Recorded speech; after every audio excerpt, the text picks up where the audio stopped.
Admiral Crickster stood before the massive viewing screen on his flagship, watching the blue-green planet slowly rotate in the distance. Earth looked so small and peaceful from here, just another world waiting to be conquered by the mighty Veltharian Empire. He had done this 17 times before, and each time had been easier than the last. These primitive species never learned to work together until it was too late. "Sir, our scouts have finished their analysis of the target world," reported his aide, Commander Velnash.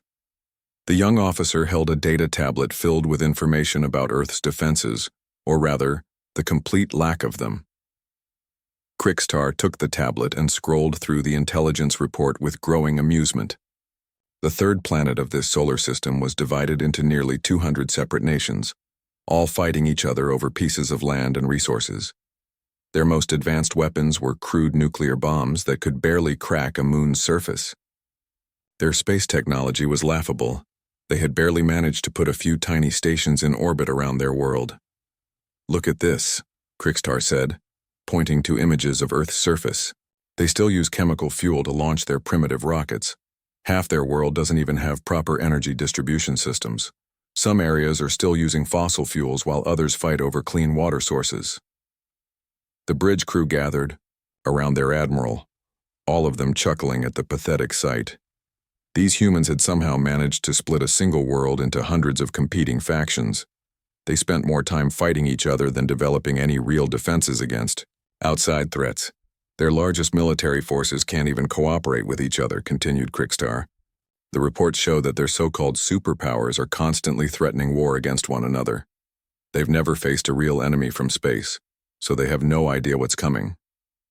Meanwhile, on Earth, Commander Hyunwoo Park was staring at his monitoring equipment with growing concern. The readings didn't make sense at first.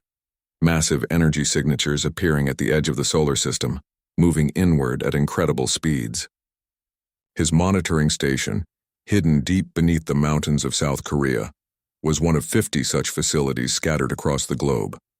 "Sojin, can you confirm these hyperspace distortion readings?" he called to his tactical analyst. Kim Sojin was hunched over her computer, running the data through multiple analysis programs. "The signatures are consistent with large-scale, faster-than-light travel," she replied, her voice tight with worry. "But sir, the energy output suggests a massive fleet. I'm reading at least 200 individual signatures." Taeho Lee looked up from his communications console, his face pale. "Commander, I'm picking up structured radio transmissions from the outer system. They're not using any Earth-based protocols, and the signal strength suggests the sources are enormous." Hyunwoo felt his stomach drop.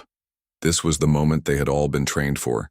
The scenario that Earth's secret defenders had prepared for over 3 decades. But knowing it might happen someday, and actually facing an alien invasion, fleet were two very different things. "Activate the emergency protocols," he ordered. "Send coded transmissions to all monitoring stations worldwide. Use the Phoenix Network to contact TDI headquarters immediately."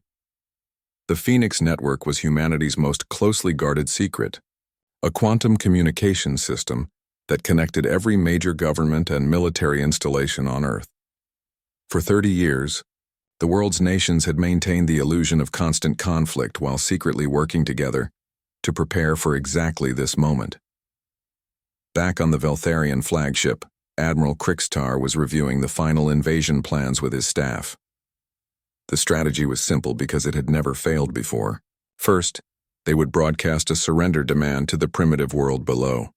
Most species immediately gave up when faced with the awesome power of 200 warships. If the humans were foolish enough to resist, the Veltharians would demonstrate their superiority by destroying a few cities from orbit. After that, surrender was always swift and complete. "Begin broadcasting the standard ultimatum on all frequencies," ordered Crickstar. "These humans will have 72 hours to surrender unconditionally or face total destruction." The message went out across every radio frequency, television channel, and internet connection on Earth. In dozens of languages, the same cold words echoed across the planet. "People of Earth, you are now subjects of the Veltharian Empire. You have 72 hours to surrender your governments and submit to our rule. Resistance is futile. Compliance will result in your integration into our empire as a worker world. Defiance will result in your complete annihilation. Across Earth, people watched their screens in horror and disbelief. The message was accompanied by images of the alien fleet, 200 massive warships hanging in space beyond the moon's orbit. Each ship was larger than anything humans had ever built, bristling with weapons that could crack planets apart. But in secret facilities around the world, a different kind of response was taking shape. Dr. Ji-Hoon Choi, director of the Terra Defense Initiative, stood in the underground command center beneath Geneva, watching as representatives from every major nation appeared on his screens via quantum link. "The moment we've prepared for has arrived," he announced calmly. "All teams report readiness status." One by one, the reports came in. Captain Ye-Jin Shin confirmed that the orbital defense platforms were online and ready. These 50 installations had been disguised as weather satellites, space debris, and communication relays for decades. Each one packed enough firepower to level a city. Lieutenant Commander Min-seok Jang reported that the gravitational lensing arrays were charging. What the world thought were radio telescopes for astronomical research were actually sophisticated gravity manipulation devices, capable of creating weapons that could tear apart enemy ships at the molecular level. From the asteroid belt, specialist Soo Bin-yoon confirmed that the automated defense network was active. Thousands of small drones had been hidden inside real asteroids, waiting patiently for this day. Each drone was armed with quantum torpedoes and guided by artificial intelligence systems more advanced than anything the public knew existed. Admiral Krickstar smiled as he watched Earth's primitive communication networks buzz with panic. The broadcasts showed terrified humans fleeing their cities, governments calling emergency sessions, and military forces scrambling to prepare defenses with their pathetic weapons. It was the same reaction he had seen on 17 other worlds. "Sir, should we begin the demonstration attacks?" asked Commander Velnash. "A few precisely targeted strikes usually convince them to surrender immediately." "Not yet," replied Krickstar. "Let them stew in their fear for the full 72 hours. The more terrified they become, the more grateful they'll be when we offer them the chance to serve us instead of dying." But the Admiral was wrong about what was happening on Earth's surface. The panic was real, but it was carefully managed. While civilians were moved to safety in underground shelters that had been secretly prepared for decades, military forces around the world were taking their positions for the greatest battle in human history. The Veltharians had made a critical error in their intelligence gathering. They had seen exactly what humanity wanted them to see: a divided world of primitive beings fighting among themselves with crude technology. They had no idea that Earth's apparent chaos was actually a carefully orchestrated deception that had been maintained for 30 years. As the 72-hour deadline approached, both sides prepared for what they thought would be a quick and decisive battle. The Veltharians expected easy victory over a defenseless world. Earth's defenders knew better. They had been waiting their entire lives for this moment, and they were ready to show the galaxy that humanity was anything but defenseless. Dr. Ji-Hoon Choi walked through the corridors of the Terra Defense Initiative headquarters, his footsteps echoing in the vast underground complex that stretched for kilometers beneath the Swiss mountains. For 30 years, he had kept humanity's greatest secret, and now the time had come to reveal the truth to the galaxy. The alien fleet hanging in Earth's orbit had no idea what they were really facing. The TDI complex was a marvel of hidden engineering, built slowly over 3 decades while the world above continued its carefully orchestrated conflicts. Nations that appeared to hate each other had secretly pooled their resources, their best scientists, and their most advanced technology to create humanity's ultimate defense. What started as a small research project after the Atacama Desert incident had grown into the most sophisticated military organization in human history. Captain Ye-Jin Shin floated in the zero-gravity command center of Aegis 7, one of Earth's 50 cloaked orbital defense platforms. Through her viewport, she could see the Veltharian fleet in the distance, their massive ships moving with the arrogant confidence of predators who had never encountered real resistance. They had no idea they were being watched by sensors far more advanced than their own. "Platform status report," she requested from her crew. Lieutenant Park checked his instruments and smiled grimly. All weapon systems are charged and ready, Captain. Our plasma cannons are operating at full capacity, and the quantum torpedo launchers are loaded. The Veltharians are flying right through our targeting solutions without even trying to scan for threats. Aegis 7 had been disguised as a defunct communications satellite for 15 years, drifting silently in Earth's orbital space along with thousands of pieces of actual space junk. Its hull was covered with materials that absorbed radar and energy scans, making it invisible to the alien sensors. Inside, however, it housed weapons that could punch holes through the strongest known armor in the galaxy. The orbital platforms were just the beginning of Earth's hidden defenses. Lieutenant Commander Min Seok Jang stood in the control room of what the world knew as the Arecibo Deep Space Observatory, but which was actually the command center for a gravitational lensing array that could focus the sun's energy into devastating weapon beams. Similar installations existed at every major radio telescope facility on Earth, all of them connected through the Phoenix network. Gravitational field generators are synchronized across all installations, reported his technical officer, Dr. Lee Hae-rim. We can create focused gravity wells anywhere within the solar system or channel stellar energy into coherent beams. The aliens won't know what hit them. These weapons had been developed from technology found in the crashed alien scout ship discovered in Chile's Atacama Desert in 1987. The ship had been buried for centuries, possibly millennia, but its systems were still partially functional when human scientists found it. Reverse engineering the technology had taken 30 years of secret international cooperation, but the results were beyond anything the public could imagine. Specialist Subin Yoon monitored her displays from the Ceres command center, hidden, deep within the dwarf planet in the asteroid belt. Around her, thousands of automated defense drones waited patiently inside hollowed-out asteroids, their artificial intelligence systems constantly updating targeting data on the approaching alien fleet. Each drone was small enough to hide inside a car, but packed with enough firepower to destroy a building. Drone network is fully operational, she reported to TDI headquarters. We have complete coverage of the inner solar system, and the aliens have no idea we're here. Their sensors keep classifying our drones as natural asteroid formations. The asteroid belt had been humanity's greatest engineering project, carried out slowly and secretly over 25 years. Mining operations had hollowed out hundreds of asteroids, not for valuable minerals, but to create hidden weapons platforms. Each installation was powered by small fusion reactors and connected to the others through quantum communication links that the aliens couldn't detect or intercept. Back on Earth, Major Dong Hyun-oh prepared his squadron of stealth fighters at a base hidden beneath the Sahara Desert. The ships looked like angular pieces of space debris when their cloaking systems were active, but they were actually humanity's most advanced aerospace fighters. Their engines used exotic matter propulsion systems that left no energy signature, and their weapons could phase through most known shield technologies. Final systems check complete, reported his wingman, Captain Kim Jae-sung.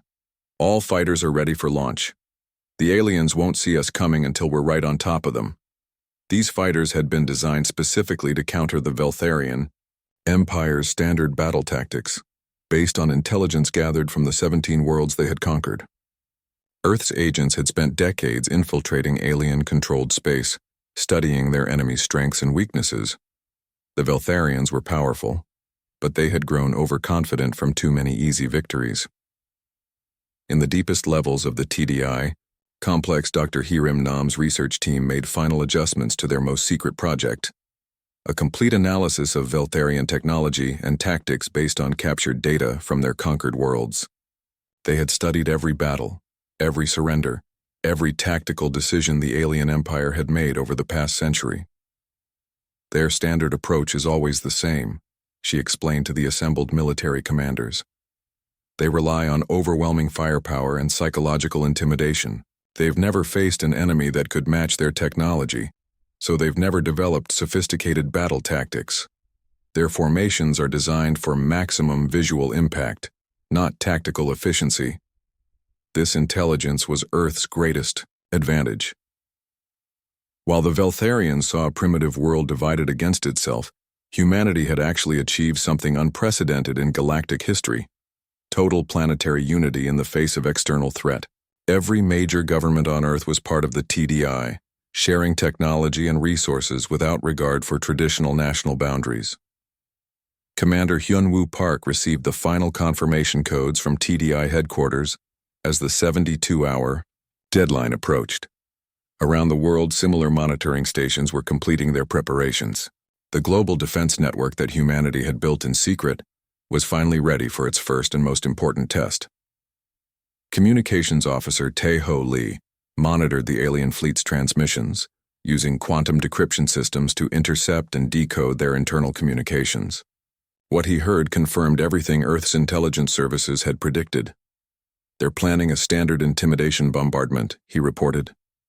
3 targeted strikes on major population centers, followed by another surrender demand. "They expect us to capitulate immediately after seeing their superior firepower." But the Veltharians had made a fundamental miscalculation. Earth's major population centers were protected by energy shields that had been secretly installed over the past 15 years, disguised as weather modification systems and atmospheric research installations. The aliens' demonstration attacks would accomplish nothing except revealing their own positions to Earth's hidden weapon systems. As the final hours ticked away, Admiral Krikstar prepared his fleet for what he expected to be another easy conquest. His ships moved into standard formation, their weapons charging for the demonstration bombardment that had terrified 17 other worlds into immediate surrender. On Earth's surface, the last civilian evacuations were completing. Underground, shelters that had been built over 3 decades were filled with people who thought they were facing certain death. They had no idea that their planet was protected by the most sophisticated defense network ever created, or that their seemingly divided world had actually been preparing for this moment since before many of them were born. Dr. Ji-hoon Choi stood before the master control console in the TDI command center, his hand resting on the activation switch that would reveal Earth's true power to the galaxy. Around him, representatives from every major nation watched their screens, waiting for the moment that would change human history forever. The deception was about to end. Humanity was ready to show the Veltharian Empire, and the rest of the galaxy, that Earth was anything but defenseless.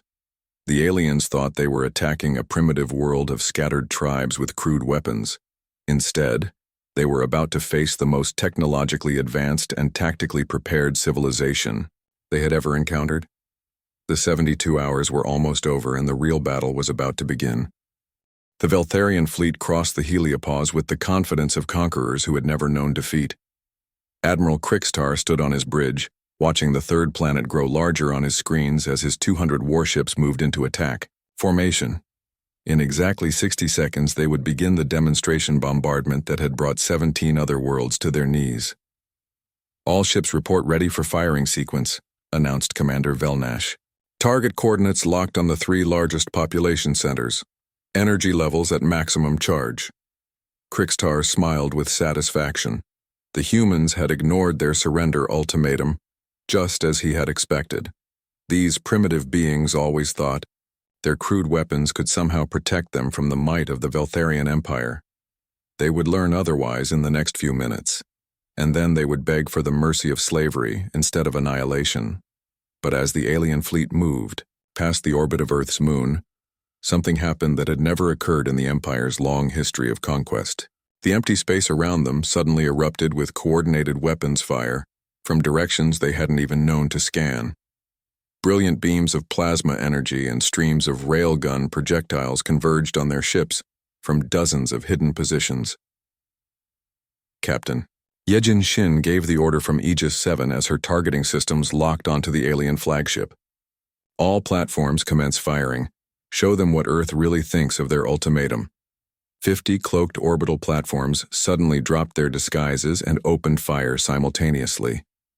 The weapons they unleashed were based on technology far more advanced than anything the Veltharians had encountered before. Plasma cannons that could melt through their strongest armor struck with pinpoint accuracy, while quantum torpedoes phased through their energy shields as if they weren't even there. The lead Veltharian cruiser, a massive ship that had bombarded 6 worlds into submission, found itself under attack from weapons it couldn't even detect until they hit. Its shields flared and failed within seconds as quantum torpedoes materialized inside its hull and detonated, tearing the ship apart from within. Admiral Krikstar staggered as his flagship shook under multiple impacts. Warning alarms screamed across the bridge as damage reports flooded in from all sections of his fleet. This was impossible. Their intelligence showed no advanced technology on this primitive world. "Evasive maneuvers," he shouted. "Return fire on all targets." But there was nowhere to run and nothing to target. The human weapons platforms were using stealth technology that made them nearly invisible even when firing. The Veltharian gunners found themselves shooting at empty space while taking devastating hits from enemies they couldn't locate. From the lunar surface, Captain Bo-Ra Kim's hidden base launched its own surprise attack. The installation had been disguised as a mining operation for 20 years, but it actually housed the most powerful weapons in Earth's arsenal. Swarms of quantum torpedoes erupted from concealed launch tubes, their exotic matter warheads capable of existing in multiple dimensions simultaneously. The Veltharian fleet's confident advance turned into chaos as ships began exploding all around them. Their formation, designed for maximum intimidation rather than tactical efficiency, became a liability as human weapons found perfect firing angles between their own vessels. Ships that had terrorized worlds collided with each other as their navigation systems failed under quantum interference. Major Dong-Hyun-Oh led his squadron of stealth fighters from their hidden base, their ships appearing as nothing more than space debris until the moment they decloaked at point-blank range. The fighters used exotic matter engines that left no energy signature, allowing them to approach the alien fleet completely undetected. "Ghost Squadron, engage at will," he commanded, as his fighters opened fire with weapons that could punch through battleship armor. "Show them how Earth fights back." The Veltharian gunners desperately tried to track the human fighters, but the small ships were using technology that bent space around them, making them almost impossible to target.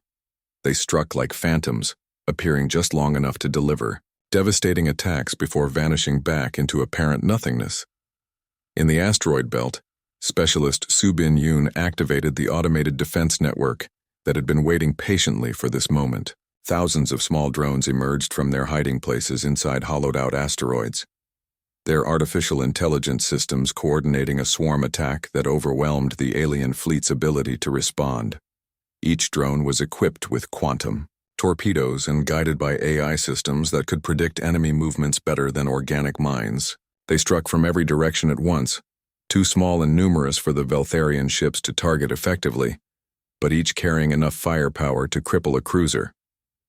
Lieutenant Commander Min-Seok Jang activated the gravitational lensing arrays from his control center, focusing the power of Earth's sun into coherent beams of destruction. What had appeared to be simple radio telescopes revealed their true purpose as they channeled stellar energy across impossible distances with perfect accuracy. The focused solar beams struck the Veltharian flagship with the power of a small star. Its shields, designed to deflect nuclear weapons, simply evaporated under the assault. The massive ship's hull began to melt as temperatures inside rose beyond anything its crew could survive. Admiral Krikstar watched his invasion force being systematically destroyed by an enemy he had completely underestimated. Ship after ship disappeared from his tactical displays as human weapons found their marks with impossible precision. The beings he had dismissed as primitive were using technology that rivaled or exceeded anything in the Veltharian arsenal. "Sir, we're taking massive casualties across the entire fleet," reported his tactical officer, his voice shaking with fear. "Our shields are useless against their weapons. They're using some kind of quantum technology that bypasses our defenses completely." Communications Officer Jae-Yoon Park intercepted the increasingly desperate transmissions from the alien fleet as their confident invasion turned into a massacre. The Veltharians were sending frantic distress calls to their homeworld, reporting that they had encountered a civilization far more advanced than their intelligence had indicated. "They're trying to retreat," Park reported to the TDI command center. "But our gravity well generators are preventing them from entering hyperspace." Dr. Ji-Hoon Choi watched the battle unfold from the TDI headquarters, 30 years of secret preparation finally paying off. Earth's defenders were executing their battle plan with perfect coordination, each element of their defense network working together like parts of a vast machine designed for one purpose: to protect humanity from exactly this kind of threat. The battle that Admiral Crickstar had expected to last minutes was indeed over in that time frame, but not in the way he had planned. Instead of Earth surrendering after a demonstration of superior firepower, it was the Veltharian fleet that found itself completely outmatched and facing annihilation. Captain Yejin Shin coordinated the orbital platform's fire with surgical precision, targeting the alien ship's command centers and weapon systems to maximize damage, while minimizing the debris that might threaten Earth's civilian population. Each shot was calculated to disable rather than destroy when possible, as Earth's defenders wanted prisoners to interrogate.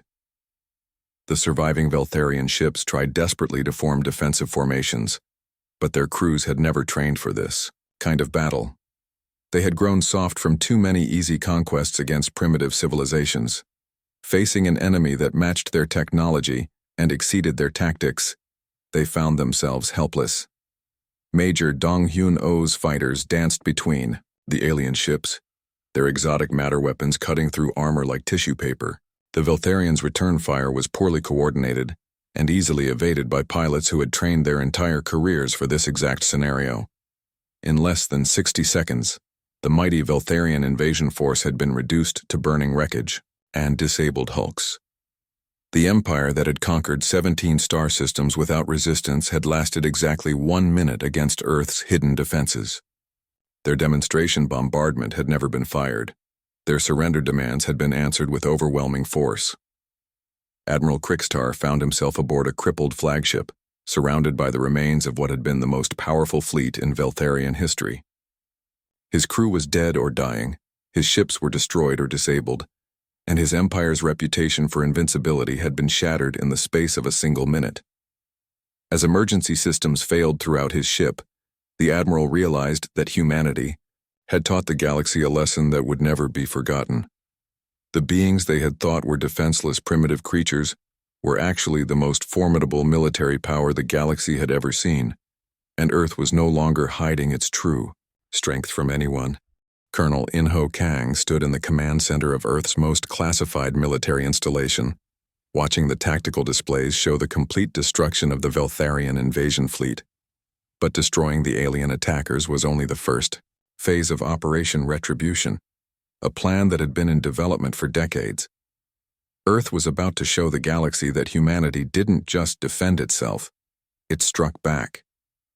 Phase 2 is authorized, came Dr. Ji-hoon Choi's voice over the quantum communication link. Show them that attacking Earth was the worst mistake the Veltharian Empire ever made. Throughout the solar system, hidden installations that had remained dormant during the defensive battle suddenly came online. What the destroyed alien fleet had faced was only a fraction of Earth's true military capability. The real fleet had been waiting in concealment, ready to take the war to the enemy's doorstep. Captain Mi Kyung-yoon felt the deck vibrate beneath her feet as her dreadnought-class vessel, the Retribution, powered up its exotic matter engines. For 15 years, her ship had masqueraded as a mining operation in the asteroid belt, its massive hull disguised among the rocky debris. Now it revealed its true form, a warship larger than anything in the Veltharian fleet, armed with weapons that could crack moons apart.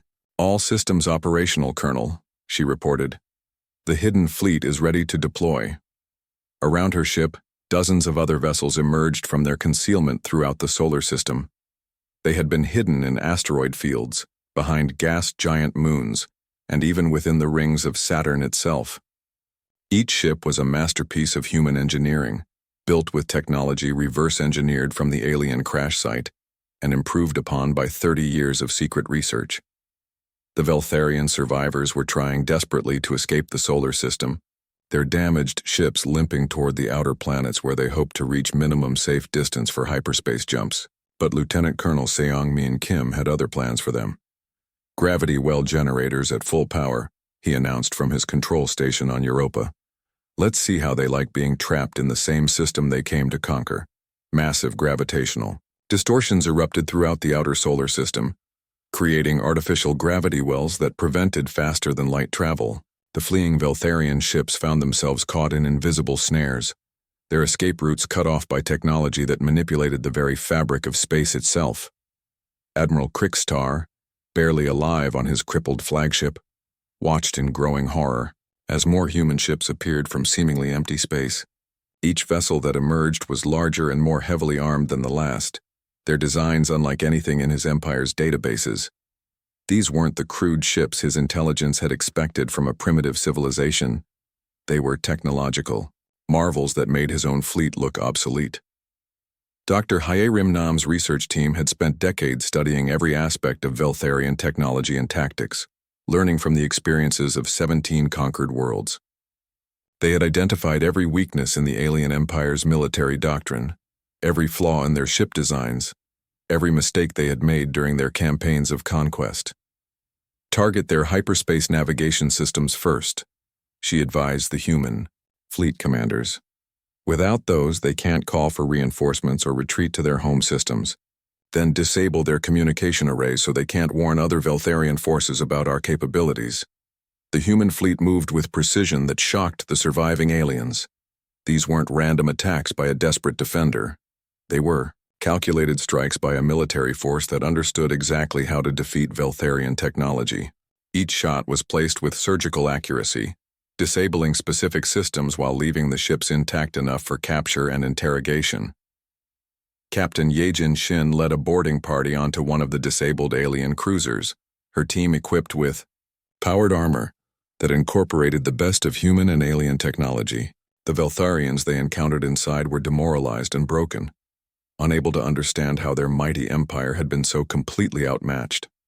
Secure all data cores and command personnel, she ordered her Marines. We need to know everything about their military structure, their other fleets, and the locations of the worlds they've conquered. The information they gathered was exactly what Earth's planners had hoped for. The Veltharian Empire had grown complacent from too many easy victories, spreading their forces thin across dozens of star systems. Most of their fleet was engaged in occupation duties on conquered worlds, leaving their core systems vulnerable to counterattack. Admiral Wu Jin Li's flagship, the Indomitable, emerged from behind Jupiter's massive bulk like a metal moon coming into the light. The ship was humanity's greatest achievement, built over 20 years using hollowed-out asteroids as construction facilities. It was larger than entire Veltharian battle groups, armed with weapons that could sterilize planets and defended by shields that could withstand the explosion of stars. Broadcasting surrender terms to all remaining Veltharian vessels, announced the communications officer. They have 1 hour to power down their weapons and prepare for boarding, or we'll finish what they started. The terms were simple and non-negotiable. Any alien ship that continued to resist would be destroyed. Crews that surrendered would be treated according to the laws of war, but they would remain prisoners until the Veltharian Empire agreed to stand trial for their crimes against 17 conquered civilizations. Most of the surviving ships immediately complied, their crews too shocked and demoralized to continue fighting. A few tried to make desperate final attacks, only to be vaporized by human weapons that seemed to anticipate their every move. Within hours, the entire invasion force had been either destroyed or captured. But Earth's response was just beginning. Colonel Inho Kang activated the next phase of Operation Retribution, sending strike forces toward the nearest Veltharian-controlled systems. These weren't just military targets. They were liberation missions designed to free the worlds that had been conquered by the alien empire. Captain Bo-Ra Kim led the first liberation fleet toward the Proxima Centauri system, where intelligence indicated that a recently conquered human colony was being used as a slave labor world. Her ships used stealth technology that made them invisible to Veltharian sensors, allowing them to approach their targets undetected. Remember, our primary objective is to free the prisoners, she reminded her crew. These are humans who were taken from Earth exploration missions over the past 20 years. We're bringing them home. The human colonies that had been established in secret beyond the solar system were another part of Earth's deception. While the homeworld appeared to be struggling with primitive space technology, human explorers had actually been establishing hidden outposts throughout local space for decades. When the Veltharians had discovered and conquered these settlements, they had unknowingly provided Earth with detailed intelligence about their military capabilities and occupation tactics. The liberation of the Proxima colony was swift and decisive. The Veltharian occupation force, already demoralized by news of their fleet's destruction at Earth, offered only token resistance before surrendering. The human colonists they had enslaved were freed after months of brutal captivity, their accounts providing even more evidence of the alien empire's war crimes. Similar liberation missions were launched throughout local space, each one demonstrating Earth's commitment to protecting human interests wherever they might be found. The message to the galaxy was clear: humanity would not tolerate aggression against its people, whether on Earth or anywhere else. Communication specialist Tae-Ho Lee intercepted panicked transmissions from Veltharian outposts throughout their empire as news of the Earth disaster spread.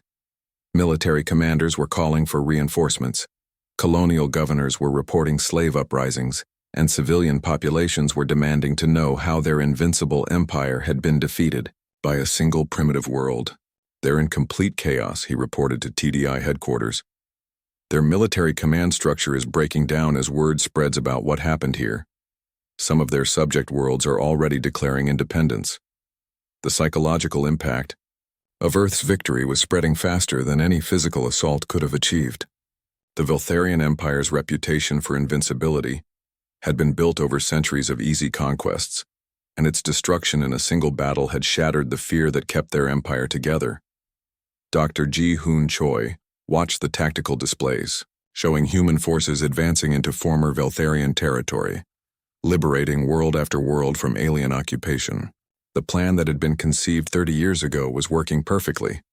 Earth had not only defended itself, but had begun the systematic dismantling of an empire that had terrorized the galaxy for generations. The transformation was complete.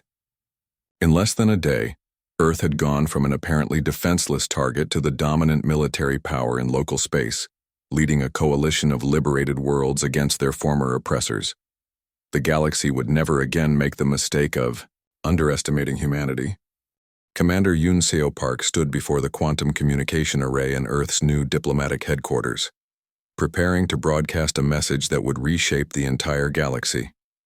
Behind her, the flags of 17 liberated worlds hung alongside Earth's banner, representing the coalition that had formed in the wake of the Veltharian Empire's spectacular defeat.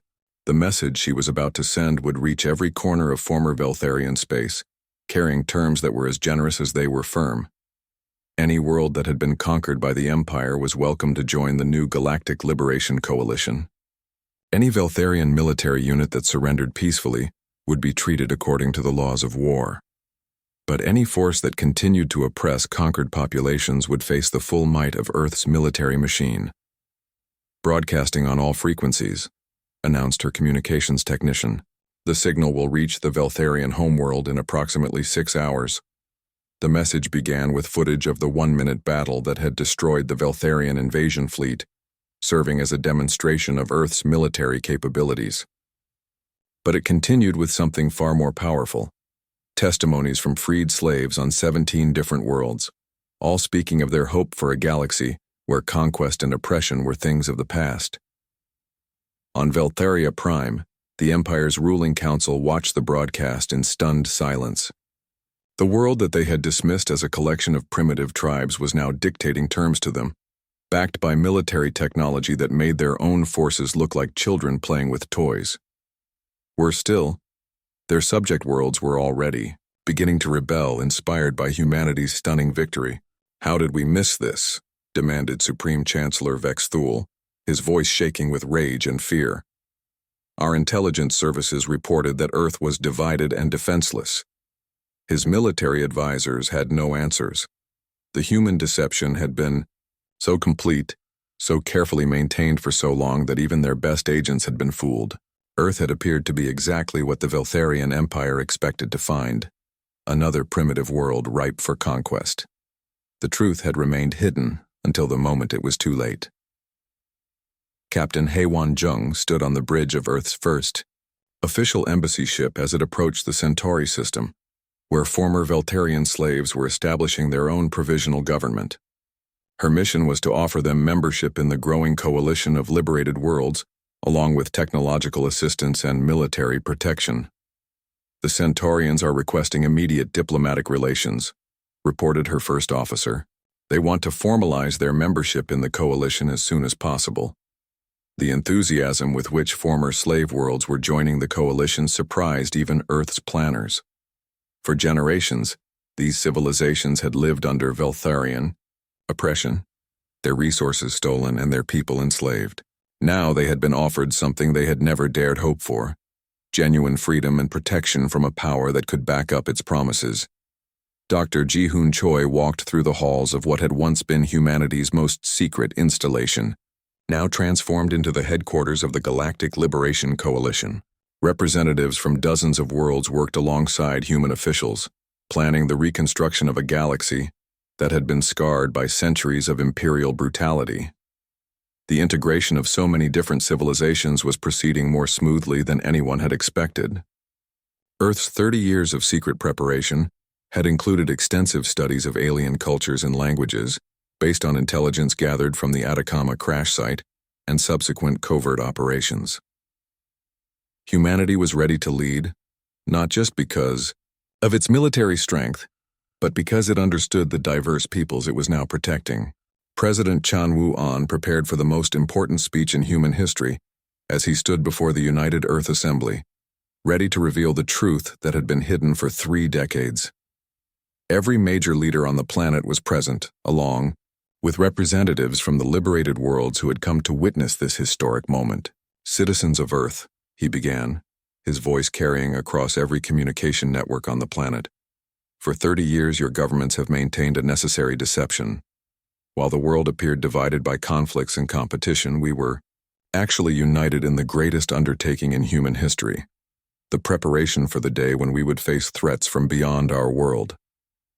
The revelation sent shockwaves across Earth's population. The wars that had seemed so real, the conflicts that had dominated the news, the international tensions that had shaped their lives, all of it had been carefully orchestrated theater, designed to hide humanity's true strength from potential enemies among the stars.